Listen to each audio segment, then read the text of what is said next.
రమణారెడ్డి గారు అనేటువంటి ఒక కమెడియన్ రేబాల గ్రామాన్ని నుంచి పోయి 50 సంవత్సరాలు తెలుగు ఇండస్ట్రీలో బెస్ట్ కమెడియన్గా అలా తన జీవితాన్ని గడిపారు. అంటే యాక్టర్గా ఆయన ఎంటర్ అయ్యి సూపర్ సక్సెస్ అయ్యాడు అని చెప్పేదానికి రమణారెడ్డి గారు కమెడియన్ రంగంలో. హీరోయిన్ రంగంలోకి వస్తే నెల్లూరు నుంచి వాణిశ్రీ గారు ఉన్నారు. వాణిశ్రీ గారు మీకు అందరికీ తెలుసు, చూసుంటారు పాత సినిమాల్లో. ఆమె నెల్లూరు నుంచి వెళ్ళినామె. అలాగే నెల్లూరు నుంచి కాంతారావు గారు అని ఒక విలన్ క్యారెక్టర్గా వెళ్ళారు, నెల్లూరు కాంతారావు గారు. మరి హీరోగా ప్రస్తుతానికి ఇప్పటి వరకు ఈ 40 సంవత్సరాల్లో నెల్లూరు నుంచి హీరో వెళ్ళలే. మొట్టమొదటిగా మన రోహిత్ వెళ్తా ఉన్నాడు అదే స్టేజ్లో.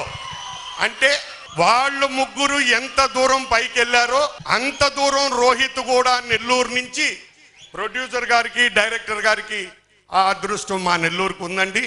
అలాగే ఆ అబ్బాయి కూడా సూపర్ డూపర్ హీరోగా మన అందరి ముందర గర్వంగా నెల్లూరులో ఉంటారని చెప్పి.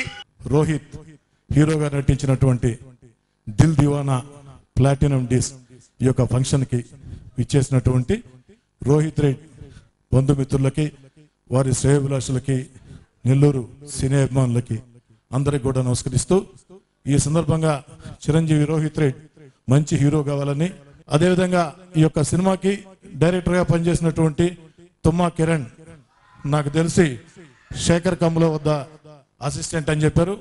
మరోసారి ఇక్కడ విచ్చేసినటువంటి రోహిత్ శ్రేయోభిలాషులకి, నెల్లూరు సినీ కళాభిమానులకి మొత్తం కూడా 2 చేతులు జోడించి సవినయంగా నమస్కరిస్తూ, ఈ సినిమా ఒక భారీ సినిమాగా విజయవంతం కావాలని, రోహిత్ ఈ యొక్క సినిమా 100 రోజుల ఫంక్షన్ లో కూడా నేను పాల్గొని ప్రసంగించాలని మనసావాచ కోరుకుంటూ సెలవు తీసుకుంటున్నాను. ఏదైతే ఒక హ్యాపీ డేస్ ఫిల్మ్ చూసాం, శేఖర్ కమ్ముల గారు తీసిన ఫిలిం, అట్లాంటి ఫ్లేవర్ ఈ ఫిలింలో కనిపిస్తుంది. It has the same look. ఇందాకే చెప్పినట్టుగా తర్వాత తెలిసింది డైరెక్టర్ గారు కూడా శేఖర్ కమ్ముల గారి దగ్గర అసిస్టెంట్ అని తెలిసింది.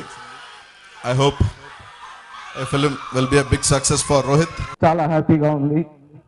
ఇద్దరిని చూస్తూ ఉంటే మంచి హిట్లు కొట్టే హీరోలు ఒకప్పుడు అందాజాపన చూసాం. సల్మాన్ ఖాన్, అమీర్ ఖాన్ లాగా వాళ్ళిద్దరూ మెప్పించగలరని చెప్పి కూడా మనస్ఫూర్తిగా కోరుకుంటున్నాను. అదేవిధంగా మ్యూజిక్, ఈరోజు ఈ యొక్క ఫంక్షన్ కి హీరో ఎవరంటే మన మ్యూజిక్ డైరెక్టర్ గారు రామ్ నారాయణ గారే. మొత్తం 6 పాటలు 6 ఆణిముత్యాలలాగా అతను మ్యూజిక్ చేయడం నిజంగా చాలా అద్భుతంగా ఆ యొక్క స్వరాలని అతను అందించడం కూడా జరిగింది. చాలా హ్యాపీగా ఉంది. ఈరోజు ఈ సినిమా ట్రైలర్ లోనే చూసాము. హ్యాపీ డేస్ లో ఏ విధంగా కొత్త వాళ్ళు వచ్చి సినిమా చేసి మనందరినీ మెప్పించారో అదే సినిమా మళ్ళీ మనకి ముందుకు వస్తుందని చెప్పి నేను అనుకుంటున్నా. తప్పకుండా ఈ సినిమా కూడా హిట్ అవుతుంది. ఎందుకంటే ఇక్కడ ఎప్పుడు కూడా పబ్లిక్ ఎక్కువ చూసేటప్పుడు సినిమాలో పాటలు, కామెడీ ఈ 2 గాని ఉంటే ఆ సినిమా సూపర్ డూపర్ హిట్.